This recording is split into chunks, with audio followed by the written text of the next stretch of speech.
Animal Farm by George Orwell. Read by Stephen Fry. Chapter 1.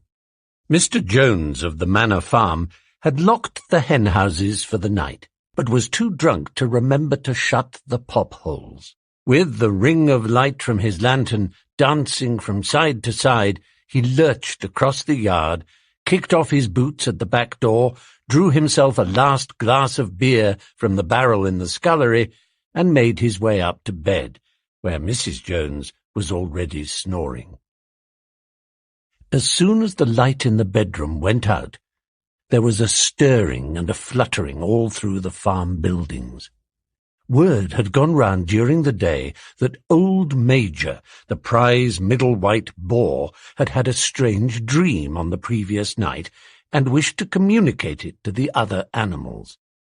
It had been agreed that they should all meet in the big barn as soon as Mr. Jones was safely out of the way. Old Major, so he was always called, though the name under which he had been exhibited was Willingdon Beauty, was so highly regarded on the farm that everyone was quite ready to lose an hour's sleep in order to hear what he had to say. At one end of the big barn, on a sort of raised platform, Major was already ensconced on his bed of straw under a lantern which hung from a beam. He was 12 years old and had lately grown rather stout, but he was still a majestic-looking pig, with a wise and benevolent appearance, in spite of the fact that his tushes had never been cut. Before long, the other animals began to arrive and make themselves comfortable after their different fashions. First came the 3 dogs, Bluebell, Jessie, and Pincher, and then the pigs, who settled down in the straw immediately in front of the platform. The hens perched themselves on the window-sills, the pigeons fluttered up to the rafters, the sheep and cows lay down behind the pigs and began to chew the cud. The 2 cart horses, Boxer and Clover, came in together, walking very slowly and setting down their vast hairy hoofs with great care, lest there should be some small animal concealed in the straw. Clover was a stout motherly mare, approaching middle life, who had never quite got her figure back after her 4th foal. Boxer was an enormous beast, nearly 18 hands high, and as strong as any 2 ordinary horses put together. A white stripe down his nose gave him a somewhat stupid appearance, and in fact he was not of first-rate intelligence, but he was universally respected for his steadiness of character and tremendous powers of work. After the horses came Muriel, the white goat, and Benjamin, the donkey. Benjamin was the oldest animal on the farm, and the worst-tempered. He seldom talked, and when he did, it was usually to make some cynical remark. For instance, he would say that God had given him a tail to keep the flies off, but that he would sooner have had no tail and no flies. Alone among the animals on the farm, he never laughed. If asked why, he would say that he saw nothing to laugh at. Nevertheless, without openly admitting it, he was devoted to Boxer. The 2 of them usually spent their Sundays together in the small paddock beyond the orchard, grazing side by side and never speaking. The 2 horses had just lain down when a brood of ducklings which had lost their mother filed into the barn, cheeping feebly and wandering from side to side to find some place where they would not be trodden on. Clover made a sort of wall round them with her great foreleg, and the ducklings nestled down inside it and promptly fell asleep. At the last moment, Molly, the foolish, pretty white mare who drew Mr. Jones's trap, came mincing daintily in, chewing at a lump of sugar. She took a place near the front and began flirting her white mane, hoping to draw attention to the red ribbons it was plaited with. Last of all came the cat, who looked round as usual for the warmest place, and finally squeezed herself in between Boxer and Clover.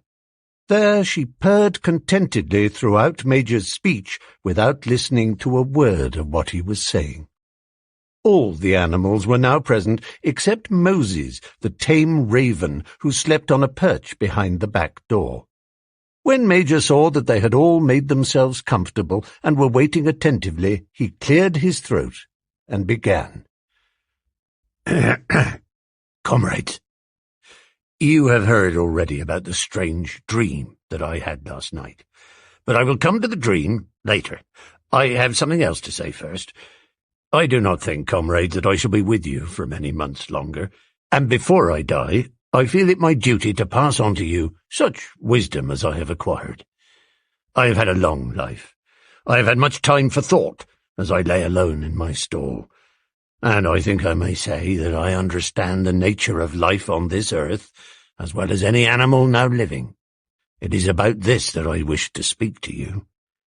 Now, comrades, what is the nature of this life of ours? Let us face it, our lives are miserable, laborious, and short. We are born, we are given just so much food as will keep the breath in our bodies, and those of us who are capable of it are forced to work to the last atom of our strength, and the very instant that our usefulness has come to an end, we are slaughtered with hideous cruelty. No animal in England knows the meaning of happiness or leisure after he is a year old. No animal in England is free. The life of an animal is misery and slavery. That is the plain truth. But is this simply part of the order of nature? Is it because this land of ours is so poor that it cannot afford a decent life to those who dwell upon it? No, comrades, 1,000 times no. The soil of England is fertile. Its climate is good. It is capable of affording food in abundance to an enormously greater number of animals than now inhabit it. This single farm of ours would support 12 horses, 20 cows, hundreds of sheep, and all of them living in a comfort and a dignity that are now almost beyond our imagining. Why then do we continue in this miserable condition? Because nearly the whole of the produce of our labor is stolen from us by human beings. There, comrades, is the answer to all our problems. It is summed up in a single word: man. Man is the only real enemy we have. Remove man from the scene, and the root cause of hunger and overwork is abolished forever. Man is the only creature that consumes without producing. He does not give milk. He does not lay eggs. He is too weak to pull the plough. He cannot run fast enough to catch rabbits. Yet he is lord of all the animals. He sets them to work. He